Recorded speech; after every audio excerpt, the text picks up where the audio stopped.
мавзӯи тарзи ҳаёти солим ва умуман машғул шудан ба варзиш ҳамеша аз аҳамияти волое бархурдор аст.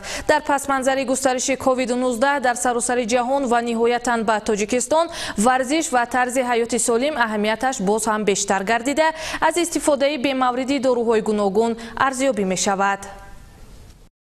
вируси COVID-19 пас аз чанд моҳи паҳн шудан дар нуқоти гуногуни ҷаҳон ниҳоятан вориди Тоҷикистон низ шуд. пас аз корҳои фаҳмондадеҳӣ аз тариқи радио ва телевизионҳои кишвар ва тавсияи табибҳо дар маҳалҳо, хушбахтона сокинони Тоҷикистон чораҳои пешгирӣ аз ин вирусро риоят мекунанд ва дар кӯчаву хиёбонҳо мардум ниқоб пӯшида фосиларо риоят мекунанд ва бидуни зарурат ба берун намебароянд.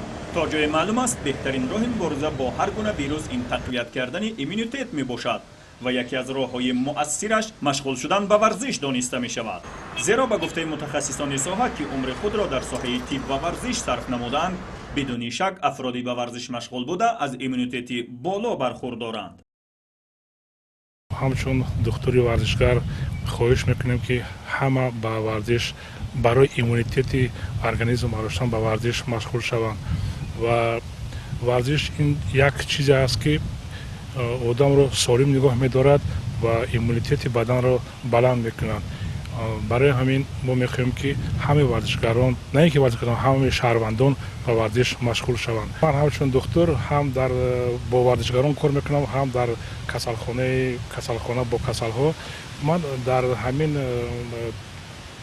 таҷрибаи корӣ дидаастам ки вақте ки варзишгар футболбоз ба касалии зуком гирифтор мешавад, ӯ дар байни 1-2 то 3 рӯз аз ин касалӣ мебарояд ва ҳастан касалиҳое ки дар касалхона ки ба касалии зуком гирифтор мешаванд, онҳо дар давоми 7 рӯз то 10 рӯз ба ин касалӣ дучор ҳастанд.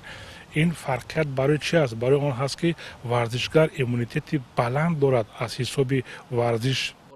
аммо бархе мардум аз таҳлукаи бемаврид саросемавор ба дорухонаҳо рафта ҳар гуна дорӯҳоро барои афзоиши иммунитет ва ё наҷот аз COVID-19 харидорӣ мекунанд ки дар асл роҳи наҷот намебошад. воқеан аз мантиқ берун аст ки ҳар фард худаш бидуни тавсияи табибон дору таъин кунад ва онро масраф намояд ва дар кишварҳои хориҷӣ низ чунин мавридҳо ба сабт расиданд ки оқибати хуб надоштанд. дар кишвари мо ҳам коршиносони соҳа қотиона муқобили истифодаи дору бидуни тавсияи табиб ҳастанд ва далелҳои овардаашон воқеан ҳам қобили эътимод аст.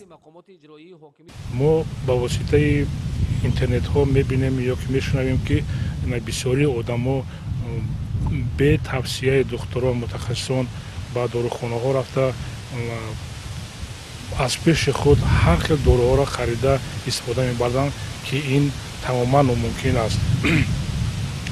вақте ки инсон сиҳат ҳаст, ӯ ҳеҷ вақт ба муҳтоҷи дору набояд бошад.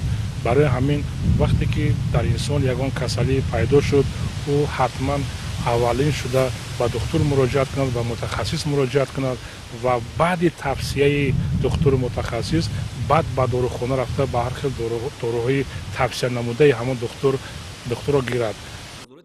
дар воқеъ мардум бо даст нигаҳ доштан аз хариди бемавриди дорӯҳо ки хароҷоти беҳудаи буҷаи хонавода аст, беҳтар аст ба варзиш ва тарзи ҳаёти солим рӯ оваранд ки ройгон асту фоидааш тасдиқ шуда ва барои чунин рӯзҳо беҳтарин иқдом дониста мешаванд.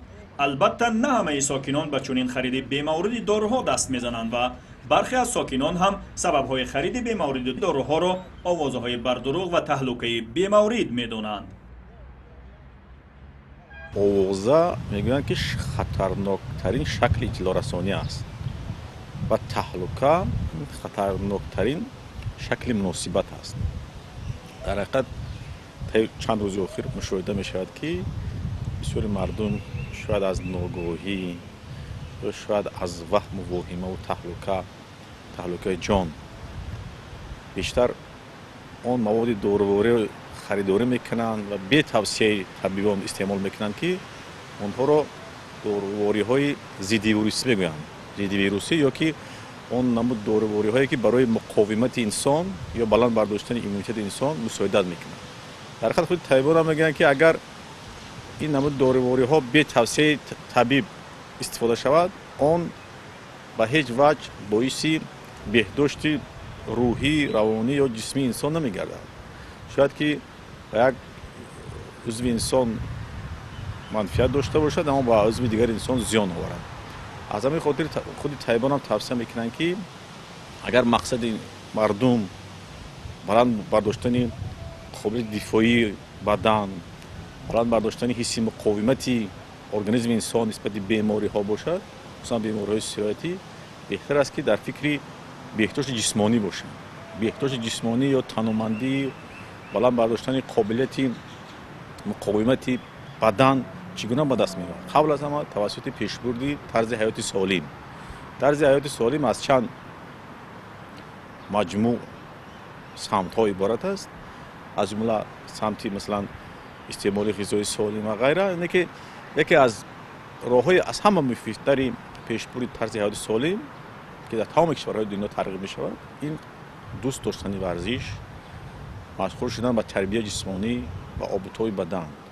واقعا هم ورزش در چنین روزهای دشوار میتواند بسیار مشکل کشا باشد، زیرا هر نفر چی در محیط خانه و چی در محیط بیرون امکان مشغول شدن به آن را دارد و خرد و بزرگ میتوانند با مشق‌های پگاه روزی و نرمش و ورزش در طول روز حالت جسمانی و روحی خود را بهتر نمایند تا از تهلکه و عملهای بیماری دور شوند. زیرا ورزش هم بدن سالم را و هم عقل سالم را در پی خواهد داشت. در هر صورت به طور فراگیر و در تمام قشرهای جامعه رو آوردن به ورزش و تربیت جسمانی میتواند برای رهایی از ویروس کووید 19 زمینه مساعد فراهم آورد و برای از بین بردن این مهمانی ناخوانده در تاجیکستانی عزیز نقش مهم داشته باشد.